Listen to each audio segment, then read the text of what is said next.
Thank you very much. Always love hearing you say bonkers. Yesterday, we saw Australia's largest ever terrorism raids with 15 people detained by counter-terrorism police. There were raids in Sydney and Brisbane, and there are more to come, we're told. Details are emerging this morning of a sinister plot to attack our nation's leaders. Everyone's wondering what's next. Communications Minister Malcolm Turnbull joins us this morning, along with the Deputy Opposition Leader Tanya Plibersek. Good morning to both of you. I might start with you first of all, if I can, Tanya. Yesterday, like all of us, waking up, watching what we saw and then hearing the detail about this plot, how frightened are you?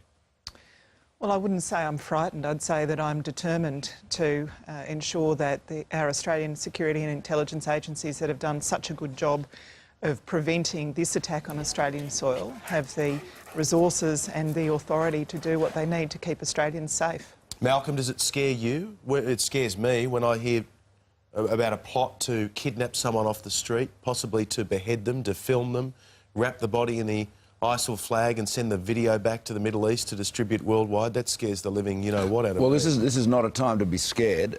This is a time to be determined, as Tanya said, to be determined and united in our resolve to support our police, our security services, and all of the instruments of government to protect the community. And they're doing a very good job, and they will continue to do that job. But the other thing we've got to do is make it very, very clear that we are not going to be intimidated by terrorists like this. We must.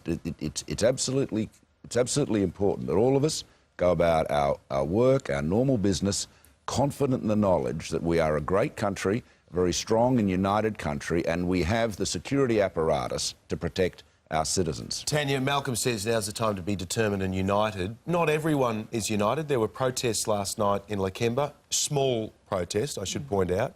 But there are people who are concerned that the terror raids yesterday, they suggest that these are some kind of conspiracy here to pick on Muslims in our community. What would you say to those people? Well, this certainly isn't any sort of conspiracy. This is based on intelligence work that's been going on over some time.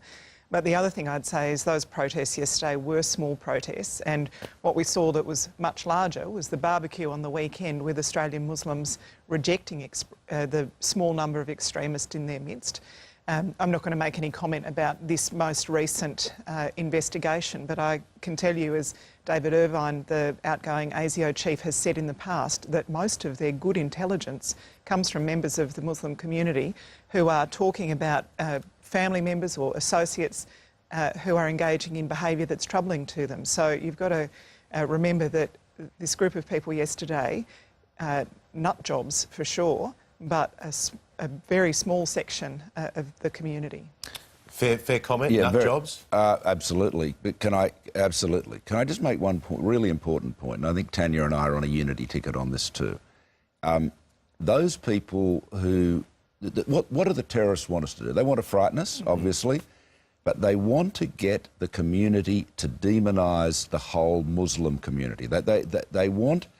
those people who want to attack Muslims in general, attack Islam in general, are doing the terrorists' work, because the strategy of the terrorist is to enrage the broader community, get the broader community to then demonise, in this case, the Muslim community, which will cause more Muslims to support the extremists. So it's really important that we recognise, as David Irvine has said, we are talking about a small number of extremists, nut jobs, fanatics, whatever you want to call them, really bad people, and we must recognise that the vast bulk of the Muslims in Australia are good, patriotic Australians, and we have to get our arms around them because they are our best allies in the fight against extremism. It's a very good point, isn't it, Tanya, that those with evil intentions are trying to wedge Greater Australia and wedge the peace-loving Muslim community, because if they can try and show to other people, look, we're being picked on here,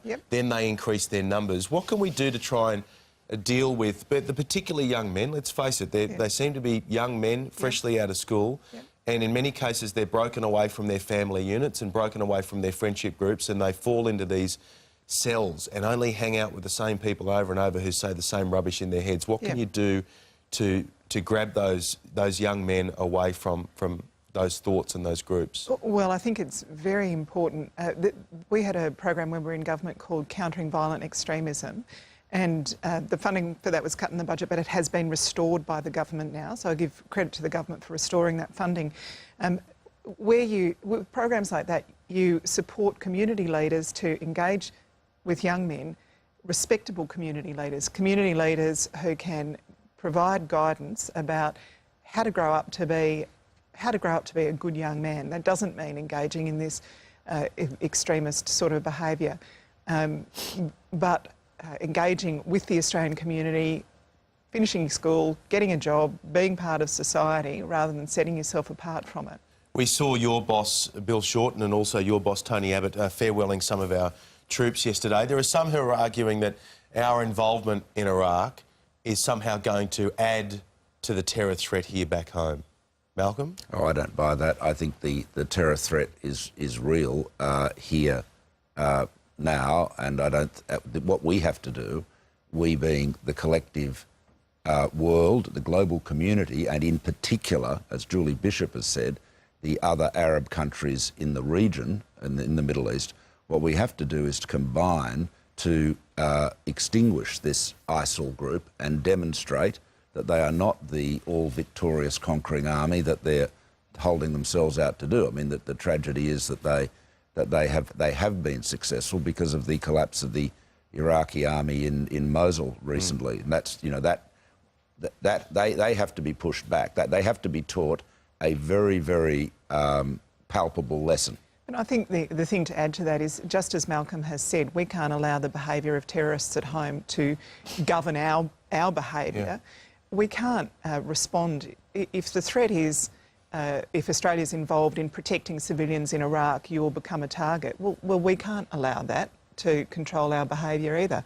Australia needs to make decisions that are in the best interests of Australia as a responsible global citizen, and one of those decisions is to do exactly what we're doing, which is to support the democratically elected government of Iraq to protect its citizens. I know you're used to arguing the point, but clearly this is one where there's no argument. It's fantastic to hear that, and great to see you. Thank you very much, Tanya Plibersek. Thanks very much. Good to be here. Malcolm Turnbull this Friday morning on Today. Lisa.